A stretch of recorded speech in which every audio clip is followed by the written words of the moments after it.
My girlfriend forgot to log out from my phone, and I read something that changed our relationship. There was a time when my girlfriend and I were going through a really rough patch. We were finally trying to fix things, but it wasn't easy.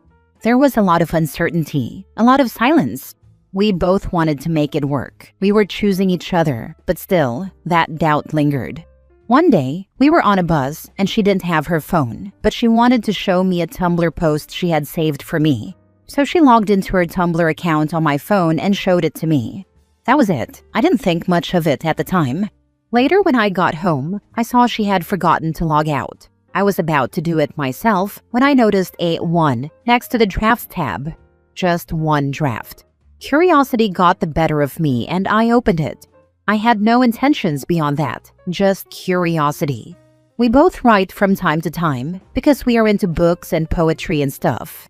Inside the draft, I found a few lines. Something like, "Oh, but how do I love you when there is none of me left? My soul is shattered, and I do not know what to do with the remains." Not the exact words, but close. They stuck with me. They hurt. I knew she had been through some terrible things, and I didn't want to be selfish, but the thought started creeping in. Does she not love me completely? Am I just holding on to something that isn't all there? I logged out of her account. I didn't say anything, but I couldn't shake the feeling. I tried, but it just kept hurting the whole day. The next day was a special occasion for us, one of our days. We usually write each other letters, little ones filled with feelings. I gave her mine. She smiled softly and said she didn't write one this time. Instead, she handed me a book, 6 of Crows, one of the 2 books we had exchanged back when we were just starting to fall for each other. It had emotional weight. She told me to open it once I got home, so I did. There was a tiny piece of paper tucked into the front, asking me to turn to a specific page. Page 147. I flipped to it and found a passage she had underlined. "Many boys will bring you flowers, but someday you'll meet a boy who will learn your favorite flower, your favorite song, your favorite sweet. And even if he is too poor to give you any of them, it won't matter because he will have taken the time to know you as no one else does. Only that boy earns your heart." And just after that, a character thinks, "I'm not sure I have a heart to give anymore, Papa." But right there, next to that line, my girl, in her beautiful handwriting, had written, "But when you do find the one, the shattered remains of it will stitch themselves back together and will only beat to his name." I set the book down and just sat in silence, crying. She never knew I read that draft, and I still haven't told her. But in that moment, I knew. She loved me. Entirely, in her own quiet, aching way. It's been a long time, but ever since then, our relationship has only grown stronger. I love her so much. Now for some comments. My husband looked me in the eyes, smiled, then proceeded to unclog the toilet for me, and that's how I knew he loved me in his own quiet, aching way. Congratulations on also finding true love, OP. LMFAO, congratulations to us both. In a similar light, I'm 21 and already having to turn to adult diapers.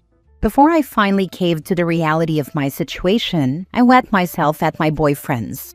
I called him to the bathroom, asked if he could get me a towel and a change of underwear while I was trying not to cry, and kept apologizing, saying I was super embarrassed. He came back with those things, gave me a kiss, and told me he loves me, and that he would never blame me for something I can't control. That's when I decided he's the one. If I piss on your floor at 21 and you're fine with it, I know you'll be fine when I do it again at 70. Well, that was a plot twist. A good one. Seriously, nearly in tears here. Yeah, I cried that day too. Next story. I saved my daughter from having a toxic mom. I, 29 male, got my then girlfriend pregnant as a teenager. We didn't find out until later in the pregnancy. My girlfriend didn't find out the gender because she was convinced she was having a boy. It turned out the baby was a girl, and my girlfriend freaked out. There was no way she could be a mom to a girl. A girl would be way too difficult. She was meant to have a boy. She tried co-parenting for the first 9 months of my daughter's life. She clearly wasn't happy or enjoying time with my daughter. I had endless support from my family, so I decided to give her an out. If she wanted to give up her rights, she could. and I would raise the baby myself with support from my family. That's exactly what happened. It's been over 11 years since then. I have the sweetest, silliest, smartest, girliest 12-year-old daughter. We have made a great life together. Friday, I saw a few friends from my hometown. When talking and catching up, I was told my ex-girlfriend, my daughter's biological mom, is now a huge boy mom and makes it her whole personality. I decided to look her up on social media. They weren't exaggerating at all. All her posts were about her 2 young sons, how she loved having boys and being a boy mama, how her boys have shown her true love, etc., etc. In that moment, looking through her social media, I realized I made the best choice for my little girl. My daughter is exactly who she is. She loves sparkles, pink, is a competitive dancer, can also kill it on the tennis courts with her pink racket, loves getting dressed up, is dramatic in the best way possible, can always make me laugh and put a smile on my face, is the best buddy for a long road trip, is very talkative, etc., etc. I couldn't imagine my daughter being any different than exactly who she is. She's my shining star. I think if her birth mother had stayed in her life for too long, it would have dimmed my daughter's amazing personality. Your daughter sounds great, and your ex sounds like the type of mom her kids' girlfriends will dread in the future. It's also sad that she thinks girls are too much work, because she's basically saying she's going to put no effort into parenting her sons, which has literally led to the current issue of boys and men barely being self-sufficient and expecting their wives to do everything. Good luck to her kids. Your daughter is lucky. I never get moms who are like this. It comes off almost incestuous to me. I happen to be a mother with a boy, and the term boy mom makes my skin crawl. A mom is a mom. My mom wanted a boy as well, and I could sense her rejection in every action. I'm sorry you dealt with that. I couldn't imagine rejecting my child because of their gender. For what it's worth, I was a girl who was shamed and put down for liking anything remotely girly growing up. Conservative Mormon family, second youngest of 10 kids and youngest daughter to boot. It wasn't until I was all grown up and cut my family off that I learned a lesson that it sounds like you've already taught your daughter. You can be a badass and be girly at the same time. I learned how to carve wood and fix 3D printers while wearing a tight dress and high heels. I kick my boyfriend's butt at video games and then arrange a bouquet of flowers. Your daughter dominates on the tennis court with a pink racket. All of this is to say, I wish I had a parent like you growing up, who taught me that liking pink and sparkly things doesn't make you lesser. It makes you freaking awesome. That's awesome to hear. Glad you were able to realize that as you grew older. My daughter is everything girly, but can also hold her own in anything seen as masculine. Like will roll up her sleeves and help me with projects around the house, while wearing sparkly pink nail polish and plenty of jewelry. Will yell and root for sports with me, and then perform a beautiful dance piece. Next story. Being an affair baby made my parents hate me as I grew up because I started to resemble my biological father. Long story short, I was conceived by an affair my mom had with another guy. My non-biological dad took her back eventually, and they decided to raise me along with their other kids. I've had a rocky relationship with them, to say the least. As far as I remember, my relationship with my parents was decent when I was young, but it got worse and worse as I got older. I noticed it particularly leading into my high school years. I was homeschooled my entire life along with my siblings, but for some reason, my parents decided to put me in public school full-time when I entered high school, and I was the only kid they did this to. It was daunting enough considering I didn't know anyone, but on top of that, it felt like my parents just started hating me. It became impossible to talk to them because they would lose their temper at me so much, but also they quit doing things for me, helping with schoolwork, buying me clothes when I grew, attending my sports events, driving me places, just stuff like that constantly. I remember I broke my phone my sophomore year and didn't get another one until the middle of junior year. On top of that, the sex ed they gave me was absolutely suffocating. I didn't take sex ed in school and had a hard no dating rule through high school, which was a shame because I got lots of attention from girls. When they gave me the talk, it honestly was just a big scolding. They were always preachy and weird about romance and relationships, because they are religious conservatives, but they were particularly harsh with me considering my situation. By the end of my talk, I still had no idea what sex even was. In fact, I literally didn't know what a female genital looked like until I saw one in person with a secret girlfriend. The only time they ever acknowledged my sexuality was when they took opportunities to shame me. My adulthood was the complete opposite, though. As soon as I graduated, I was sent on my way with a trade job and moved out, and they had absolutely no rules or involvement, total distance. Meanwhile, they paid for my other siblings to go to college. I think it was hard on my family seeing me grow up because I started to resemble my biological father. I don't know much about him, but I guess I started to look, sound, and act like him, which my dad angrily pointed out on a few occasions, and so did my extended family. I became taller and, honestly, better looking than my siblings, which intimidated them and made my parents even more uncomfortable. It's pretty seriously affected my ability to make friends and have romantic relationships in my life, which is a shame, because it's all I've ever wanted for as long as I can remember. But even getting female attention currently makes me nervous and uncomfortable, because I despise my own genes. Me just living in my own skin is repulsive to me. I'll warn dads out there raising kids like me. I hope you aren't too haunted by the other guy, because as the kid grows, he's probably going to remind you of him more and more.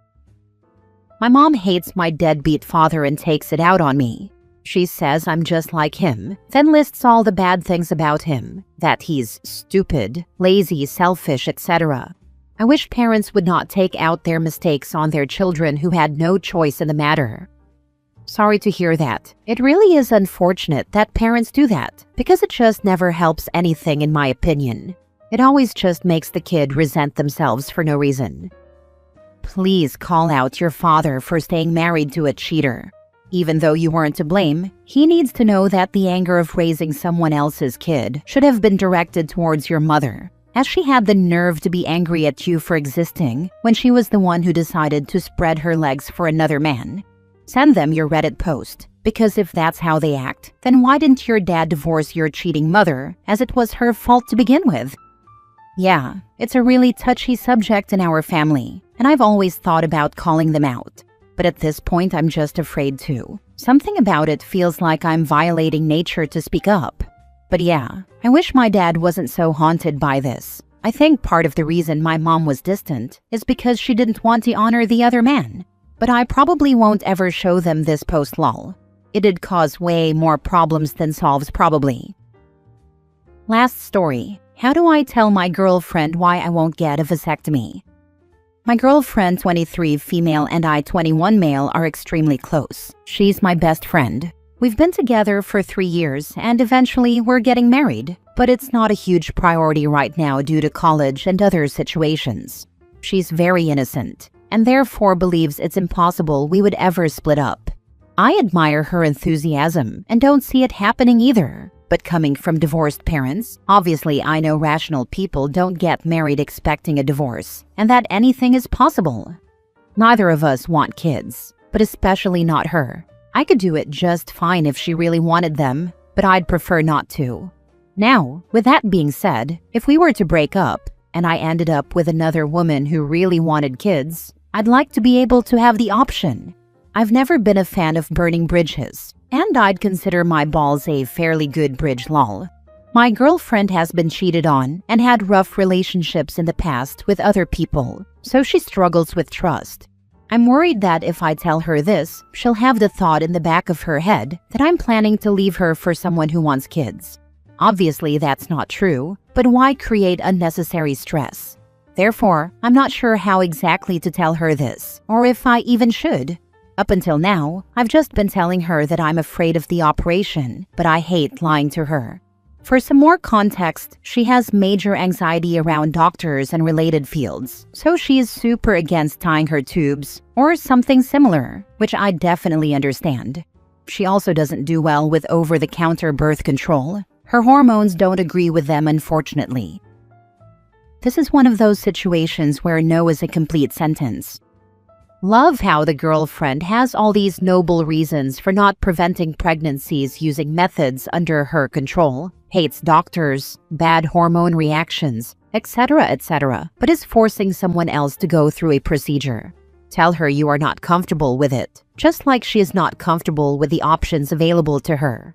Since she is the one deciding against kids, the onus is on her to prevent them, with your cooperation. This is in her absolute control, and there are other options besides OTC. She seems to be finding all the reasons that would make the only option be for you to do your surgery. Manipulative and controlling. And we would say the same thing if it was a woman asking this question about her partner wanting her to tie her tubes against her desires. This situation is actually a no-brainer. Equal consideration to each party involved. This was one of the reasons I was wary to post here. I feel like sometimes Reddit can be a place where OPs word their posts to villainize the other party. She is in no way manipulative or controlling. My mom did that to me for years as a kid. I know what it looks like, and it's not my girlfriend. I appreciate your insight and warning, but she's no villain here. She's my partner that I want to work through this in the best way possible with. And I came here to get some extra external opinions. Thanks. You're 21 years old. Things change. Don't make any decisions that could affect your whole life. I agree with this regarding kids. Some people know at 21 they don't ever want kids, and that never changes. Some people at 21 don't ever want kids, but then they change their mind. Some people at 21 want kids, but change their mind later, and don't. What we want in our 30s is often different from what we want in our 20s, because we become different people. At 20, I knew I never wanted kids. At 22, it flipped, and today I know I want at least one. Of course, things can change, quickly or slowly. In my case, I was with the wrong partner, someone who wouldn't have been a good parent. Now I'm with someone who would be a fantastic one, and that's what changed it for me. Edit. I hear you guys. I definitely agree. We're young and have a long ways to go. I definitely should have prefaced by saying that this isn't a decision we're wanting to make this instant, just a conversation that has come up before, that I wasn't exactly sure how to talk through. We're working on her anxiety because I agree that a doctor could have some good insight as to prescribed birth control or even other options. I also hear you guys that vasectomies are reversible, which does make it much easier to stomach. I did know this, but I guess I didn't weigh it as much as I could have. Additionally, she's not pressuring me to do anything. I might have accidentally given off the message that she was pushing me toward getting it, which isn't true. She just mentioned it. I said no, and that was the whole thing. I just like to always have reasons for things, and I feel like she deserves to hear mine. Thanks for the insight. Didn't expect this much attention. I hear everyone's insight and I greatly appreciate it. I definitely have more maturing to do, thanks. I've got the info I was looking for.